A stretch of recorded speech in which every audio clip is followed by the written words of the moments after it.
think we're one of the most important assets in Alaska because the only enemy they really have is Alaska, and we teach them how to fight that. This place wants you dead. It does not like us in the wintertime. The Army saw there was a need for over snow mobility and mountain mobility. A couple of name changes later, it became the Northern Warfare Training Center. They started looking around for a place to do that, and in 1948, I believe it was, they came up here to Alaska. Being able to sustain through harsh conditions pretty much wins the battle.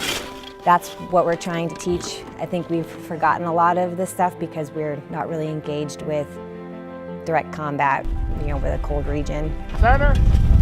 Well, they can expect at least 6 days out in the field, and for some of them, it's a significant emotional event for them. That was one of the design concepts that we came up with when we did this, is to keep the students outside as much as possible.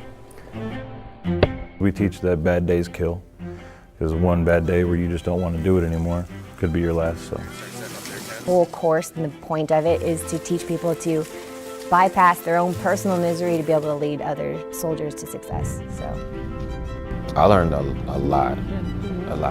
It put a lot of the Army in perspective for me. Because I had no idea that the Army is training to rappel down mountains, be in this type of weather, and that puts, the future of the Army in perspective. Like, we might be fighting people in this kind of weather, having to do this kind of training.